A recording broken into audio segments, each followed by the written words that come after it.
What's up, you guys? Welcome back. Roger here with Vantage Realty and Home Loans. And today we're going to talk about step 5 in the home buying process. And this is an important one, guys. I know they're all important, but this is an important one. We're going to talk about the home inspection. Okay. So you've gone through the first 4 steps. You're in escrow. The next nerve-wracking thing that you'll probably have to deal with is the home inspection. But it doesn't have to be. If you watch this video, I'm going to tell you guys all the things that you need to do in order to have a successful inspection and get the most out of it and either, decide to move forward or walk away from the house. So I'm going to show you how an inspection can actually be the greatest negotiating tool and actually save you money when you buy your first house. So keep watching. So, it's all really going to depend on the house itself. But after watching this video, you'll know exactly what to do at the home inspection. So the first thing you want to do is actually be at the home inspection. Sometimes clients will ask me, do I need to be at the home inspection? And I always encourage them, yes, go to the home inspection. And the main reason is because if you don't go, what's going to happen is you're going to get about a 50 page inspection. So a general inspector is going to put together a report, and it's going to be long. It's going to be really, really long. But to be honest with you, those inspection reports are a lot of fluff. Okay.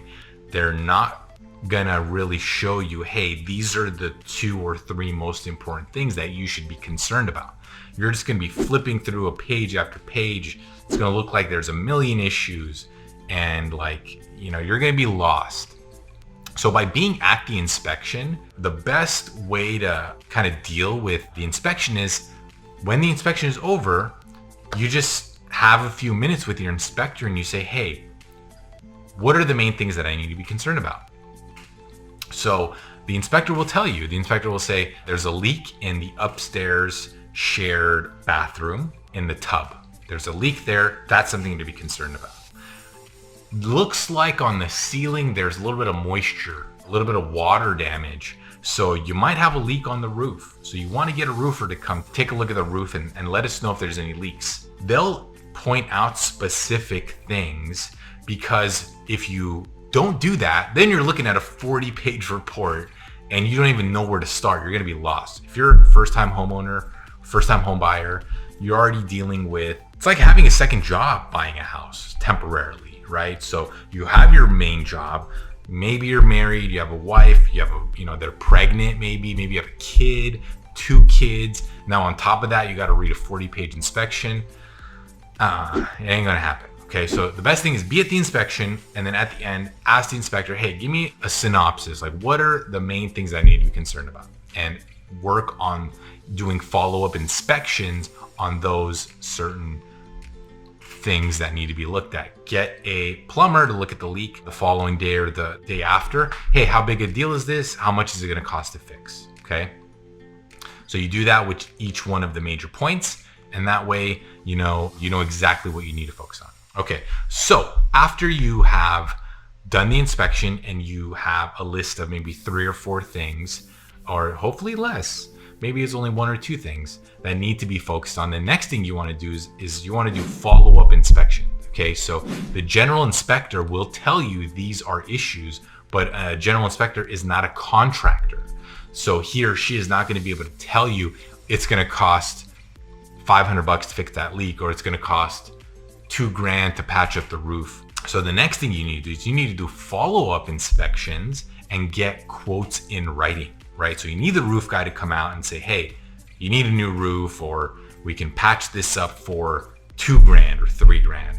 Same with the plumbing guy or the mold or whatever the issues are. You have to get quotes in writing from a specialist, because that's what you're going to present to the seller when you ask for credit. So when you go to the seller, you can't just be like, hey, the roof's jacked up, there's a leak over here, we got issues over here, I need $20,000 credit towards this house. It doesn't work like that. You can't just throw out a number and expect the seller to just give you that. you have to get quotes in writing so that when you present a number, it's backed up with some facts. It's backed up with some actual like concrete evidence of, hey, this is, you know, we legitimately need $5,000 to fix X, Y, and Z. And yeah, help us out, because we don't want to, you know, walk into a house with a messed up roof or whatever the case may be.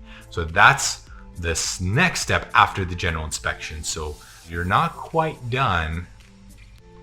Once the general inspection is over, you'll likely have to do follow-up inspections and get quotes in writing to present to the seller.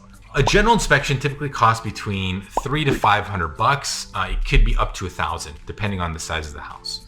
So, you know, my inspector charges $400 up to 2,000 square feet. Okay, so if it's more than that, it's gonna incrementally go up. If it's a 5,000 square foot house, it's a pretty big house, a lot of land, that's gonna cost you probably closer to $1,000. So they're not free, you have to pay for them. And that's the general cost of getting an inspection. One of the things that you may wanna consider, which I learned recently, is you may possibly want to do a sewer inspection in this scenario.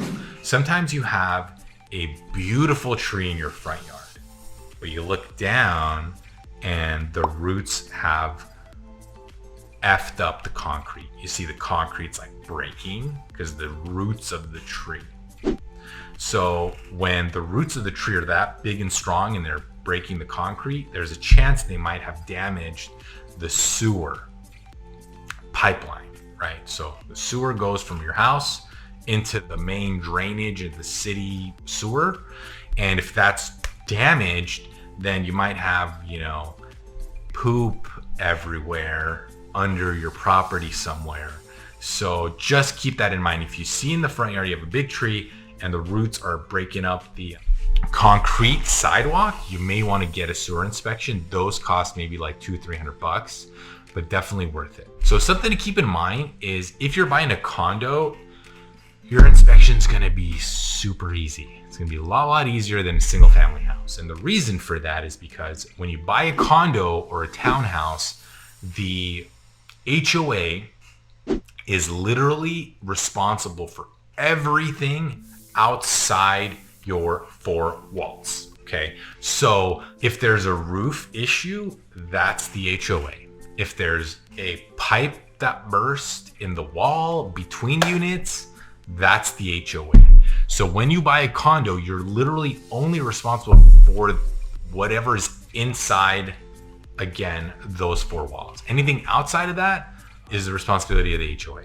So if you're doing a condo inspection, it's expected to be a lot easier and smoother than a single family house. So inspections actually can be a very strong negotiating tool, right? If you can, again, not to be deceitful or dishonest, but if you really hammer down like all of the issues that need to be fixed, I've gotten my clients upwards of $15,000 in credit because it was an older house, just needed a lot of work. So we were able to get $15,000 in credit. And then sometimes after you close on the house and you're all done, you can always get a second opinion, right? So maybe the first roofer that said, hey, it's gonna cost $5,000 to fix this roof, maybe you find someone that could do it for $2,000. So you fix the roof and then you got to pocket $3,000, okay? So again, you're not being deceitful or dishonest, but after you close on the house, you could, you know, shop around and get someone to do repair those same things at a cheaper price, and you could pocket the difference. The final thing that I want to mention as far as inspections, what you want to do is you want to check with your city or county, because sometimes your city or county offers you money or deals or upgrades free of charge. So for example, in the city of LA, you can actually have someone from the city come inspect your HVAC. They're going to inspect your AC unit, make sure that it's working properly, that it's optimized. And if it's not, they'll do a free inspection if there's some way that they can optimize your system, they will do it free of charge. What the city of LA will do is they will clean out your ducts and install an energy efficient thermostat. How cool is that? The city of LA is actually doing something with all those taxes. Can you believe it? All right, so look into these kind of programs no matter where you live, because if you have this, someone from the city willing to come out, look at your AC unit, clean out your ducts, and put a energy efficient thermostat, why would you not do it? So that's it for step 5. So in the next step, we're going to talk about closing. So what actually consists of closing when you get to the end of the process and you're about to become a homeowner. I'm going to let you know what to expect. All right. Thank you guys again. If you haven't already done so, hit the subscribe button, hit the like button, and I'll see you guys next time.